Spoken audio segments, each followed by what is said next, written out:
Hi there, I'm Angela, and today I'm reviewing this project planner. If that sounds interesting to you, then stick around. Hey friends, welcome or welcome back. And before we jump into it, I have a question for you guys. As fellow creatives, do you ever just find yourself wishing for the perfect, easy, fun way to track and document your projects and your makes?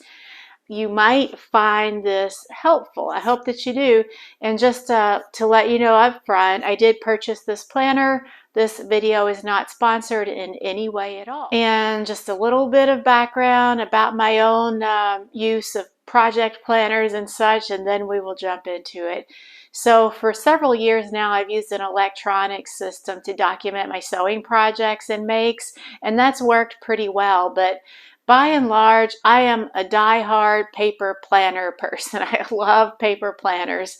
And I've seen a few projects / sewing planners online here and there that looked interesting, but maybe just didn't quite fit the bill.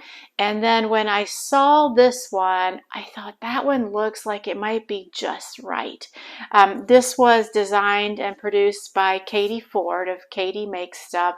I'll put a link to her channel below and also a link to Amazon where I purchased this planner from. She actually was kind of in the same boat as many of us, where she couldn't find just the right way to document her makes and her projects, and thought, wouldn't it just be better if I designed one myself and it would be exactly the way she wanted it to? So that's what she did, and she did a video about it, and I was really intrigued, and I thought, I'm going to break down and buy this, and I think this might just fit the bill. So that's the background there. Let's jump right into the review.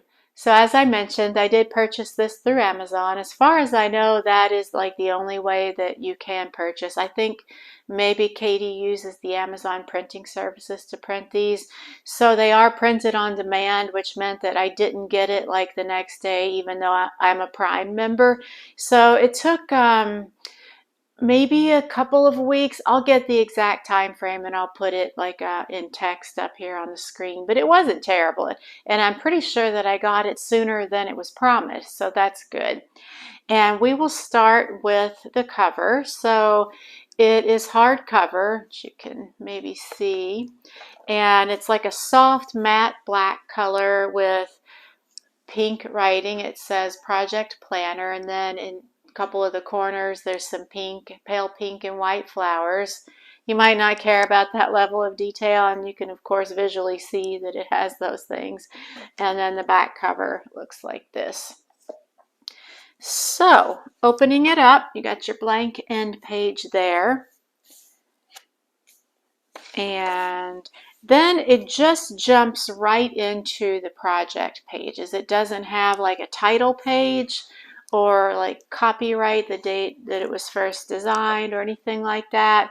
And while there aren't too many like negatives about this, and I wouldn't call this a negative, it's just one suggestion or one thing that I might change, is I would love it if there was an actual product name page here with Katie's name on it and the year that she designed this and put it into print. I think that would be really nice here. But if that is my only drawback on this planner, that's pretty good. So let's start getting into the project pages. So it starts out with a project number page. You can give your project a number, or I reckon you could even like give it like a word name of, a name rather than a number. Then there's kind of the pre-planning page. And I think this might work better if I just insert like a snapshot of the page and then I'll talk over that. So let's do that right now. So the pre-planning page gives a space for project name, estimated completion date. It has a space for writing your reasons that you're taking on the project, what supplies you need and what amounts, and the approximate cost of all the supplies, the steps needed for completion, and a space for noting what date that each step should be completed by. And then the bottom paragraph or section is a place for you to kind of anticipate anything that could get in the way of progress. I think that's pretty good because that helps you to be aware of any kind of roadblocks, any kind of issues you may encounter along the way that could hold you back, and maybe go ahead and plan for those and build it into your timeline or find ways to work around it. Then the next 2 pages are grids or like a graph paper for sketches. So I think that that could be very useful whether you're designing a sewing project or like a lot of other kinds of projects.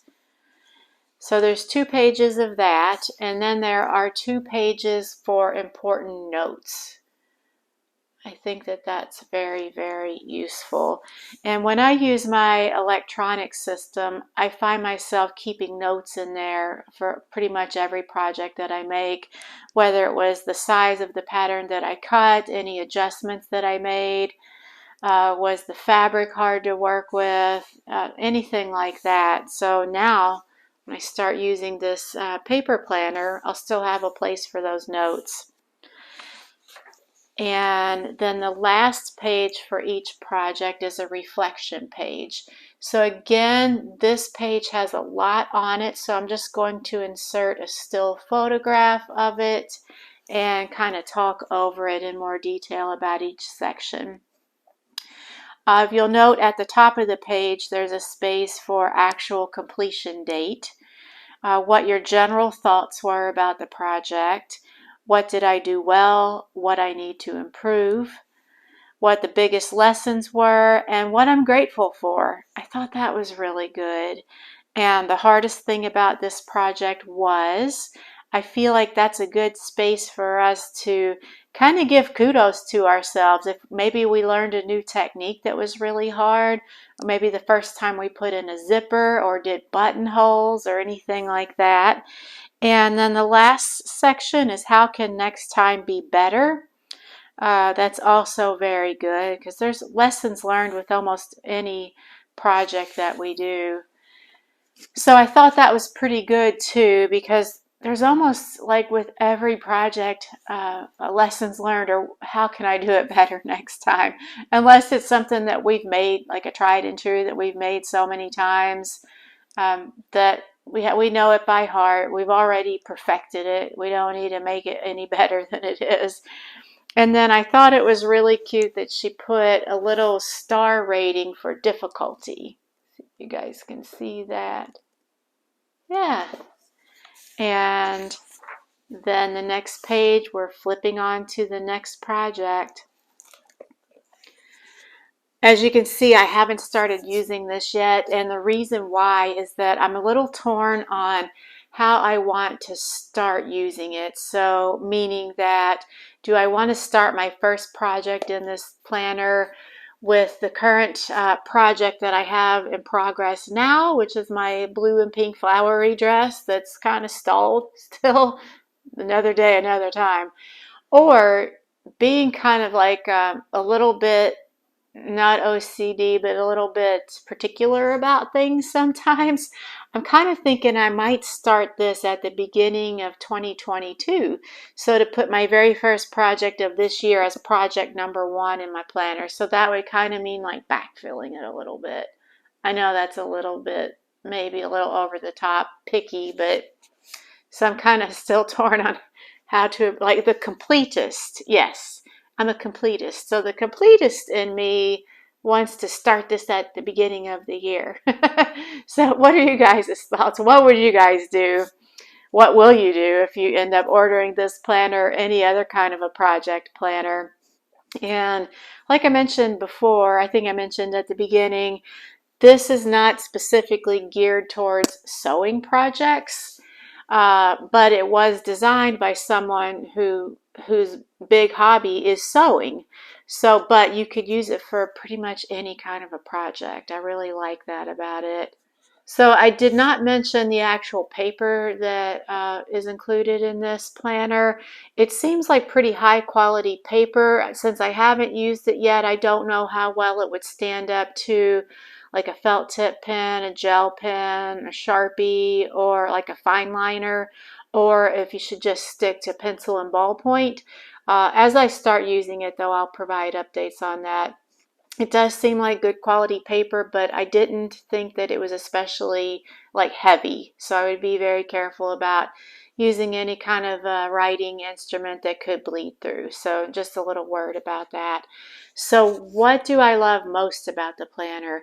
I really love the pre-planning page and the reflection page. I mean, I love the graph paper and the notes pages too, sort of for free form writing, but I like all the prompts that the planner provides to help with the pre-planning page to help make sure I'm set up for success, that I'm have everything I need, that I'm aware of anything that could get in the way, and to kind of put like at least a close approximate of a timeline in here to help keep me on track. As I mentioned, my current project has been stalled out for quite a while now, whereas if I had put some timeline dates to the project and could see those in black and white right in front of me, maybe I would like get my butt in gear a little bit more and at least do 15 minutes a day on each step or something like that, something to keep me moving forward. And I really love the reflection page because I feel like we need to celebrate our completed makes. We put so much time, effort, and money into our projects that it's good to kind of reflect on them. Like, what did I love about this project? Could I learn anything from it? And yeah, just things like that. Take a little bit of time to reflect and just celebrate what we did. So, things I would change. So, I did mention that I would love to see like a title page in here. The only other thing I think that I would change, and this comes from like I've mentioned, not having used it yet, but just from reading through it, is this will accommodate, I think, I'm pretty sure it was accommodating 17 projects. I feel like if it could be a little bit thicker and maybe just give like a accommodate maybe like a round number of 20, or better yet 24. If I could fit 24 projects in here, that would be so good because that would accommodate 2 makes per month, which is pretty reasonable. That's about the speed that I go at. I know a lot of you guys are much faster than that. So well, it kind of goes back to me being a little bit of a completist too. So I know that I'm going to make more than 17 projects this year, hopefully, if all goes well and all goes as planned. So that means that I'll have to start like a second planner to fit my whole year's projects into it. But then I might not get all the way through the second planner and end up that second planner starting on 2023 already. I know I'm too much of a nerd about these kind of things. I'm such a paper planner person and I'm used to like a calendar year planners and everything falls, in like a calendar year, beginning, end.